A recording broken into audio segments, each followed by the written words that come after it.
గౌరవనీయులైన హరీష్ రావు గారు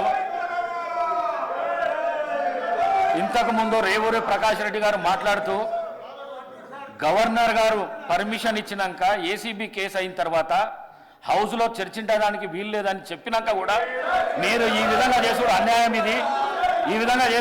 ఇది, మీరు దయచేసి మీ సీట్లలో మీరు కూర్చొని ఈ చట్టానికి మద్దతు తెలపండి, మీరు మాట్లాడండి, ప్రభుత్వానికి సూచనలు ఇవ్వండి దయచేసి ప్లీజ్. మహేశ్వర్ రెడ్డి గారు సార్ మాట్లాడారు. కైండ్లీ ఆర్డర్లు పెట్టండి సార్. వాళ్ళ అర్బులకు మేము కన్ఫ్యూజ్ అవుతున్నాం సార్. కొంచెం ఆర్డర్ పెట్టండి, మీరు చర్యలు తీసుకోండి సార్.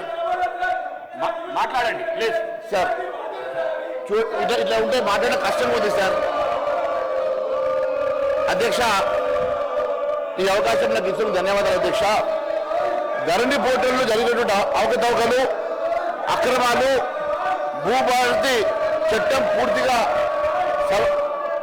సవరిస్తుందా లేదా అనేది అనుమానాలు ఉన్నాయి అధ్యక్ష. ఎందుకంటే ధరణి పోర్టల్ తీసుకొచ్చి అతిపెద్ద భారతదేశంలోనే అతిపెద్ద కుంభకోణంగా అభివర్ణించినటువంటి ధరణి వల్ల కోట్లాది మంది నష్టపోవడం వల్ల ఈరోజు మరి టీఆర్ఎస్ ప్రభుత్వానికి బుద్ధి చెప్పి టీఆర్ఎస్ ప్రభుత్వాన్ని ఓడించడానికి ప్రధాన కారణమైనటువంటి ధరణి పోర్టల్ వల్ల ఈరోజు వారు మరి ఓడిపోవడం జరిగింది. నేను ఒకటే తెలియజేస్తా ఉన్నా అధ్యక్ష, గతంలో దీంట్లో ఎన్నో కుంభకోణాలు ఉన్నాయని మొన్ననే గౌరవ ఉప ముఖ్యమంత్రి బట్టి విక్రమార్క గారు కూడా చెప్పారు. దాదాపు 2,50,000 కోట్ల రూపాయల కుంభకోణం ఉంది.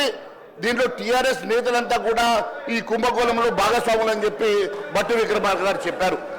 మేము ఒకటే అడుగుతా ఉన్నాం, మరి ఇంత పెద్ద కుంభకోణం అని, భారతదేశంలోనే అతిపెద్ద కుంభకోణం అని అభివర్ణించినటువంటి ఈ ధరణి పోర్టల్ని మరి ఎందుకు దీని మీద జరిగినటువంటి అవకతవకల మీద మీరు సిబిఐ ఎంక్వైరీకి ఇవ్వడం లేదు? మరి గౌరవ మంత్రి శ్రీనివాసరెడ్డి గారు చెప్పాల్సిన అవసరం ఉన్నది. అంతేకాదు, మీరు ఈ భూభారతి చట్టం తీసుకురావడం వల్ల లబ్ధి కన్నా మరి మీరు ఎందుకని చెప్పేసి మరి ల్యాండ్ టైటిలింగ్ యాక్ట్ని మీరు తీసుకురావడం లేదో మరి సభకు తెలియజేయాలి.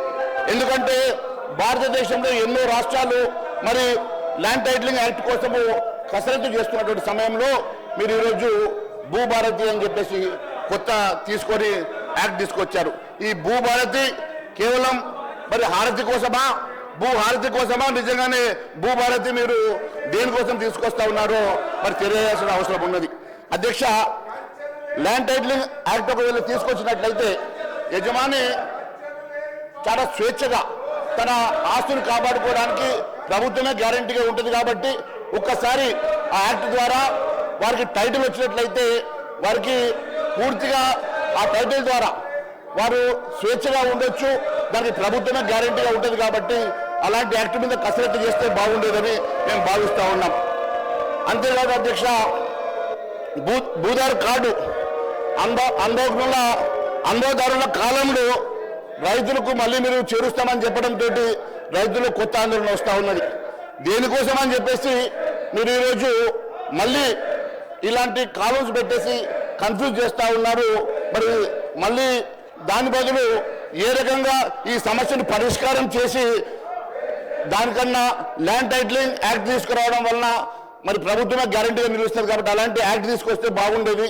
మళ్ళీ మీరు దీంట్లో తీసుకొచ్చేటువంటి యాక్ట్ వలన మరి రైతుల్లో ఆందోళన ఏర్పడే అవకాశం ఉంది. కాబట్టి దాని మీద ఆలోచన చేయాల్సిందిగా కోరుతా ఉన్నాను.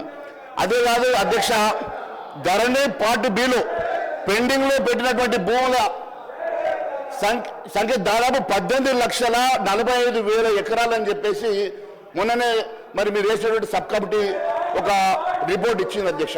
ఆ నివేదికలో చాలా స్పష్టంగా అందులో వివిధ కారణాలతోటి 13,38,000 ఎకరాల భూమి మరి పార్ట్ బిలో పెట్టినట్టు, ఏ కారణం లేకుండా 5,07,000 ఎకరాల భూమి పెండింగ్లో పెట్టారని చెప్పి పేర్కొన్నారు అధ్యక్ష. అంటే దాదాపుగా 18,45,000 ఎకరాలు పార్ట్ బిలో పెట్టి దాంట్లో పెట్టినటువంటి భూముల్లో భూదాన్ భూములు ఉన్నాయి అధ్యక్ష, వక్ఫ్ బోర్డు భూములు ఉన్నాయి అధ్యక్ష, దేవాదాయ భూములు ఉన్నాయి అధ్యక్ష, అటవీ భూములు ఉన్నాయి అధ్యక్ష, అంతర్రాష్ట్ర మరి ఎన్నో ఇతర వివాదాలు ఉన్నటువంటి భూములు కూడా దాంట్లో ఉన్నాయి అధ్యక్ష.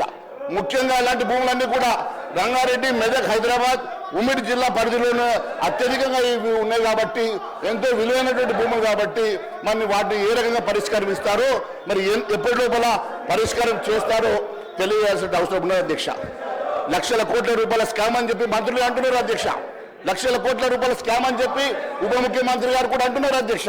మరి ఏడాది దాటినా కూడా మరి ఈ వివరాలు ఎందుకు, దీని మీద విచారణ ఎందుకు చేస్తలేరో మరి తెలియజేయాల్సిన అవసరం ఉన్నది అధ్యక్ష. సుమారు 25,000 ఎకరాల అసైన్ భూమి అధ్యక్ష. అన్యాక్రాంతమైనట్టుగా భూములు మొత్తం విలువ 2.5 లక్షల కోట్లని చెప్పి ఈ మేరకే ఖజానాకి, ప్రభుత్వ ఖజానాకి గండిపడిందని, నష్టం జరిగిందని ఉప ముఖ్యమంత్రి భట్టి విక్రమార్క గారు మొన్ననే మాట్లాడారు అధ్యక్ష.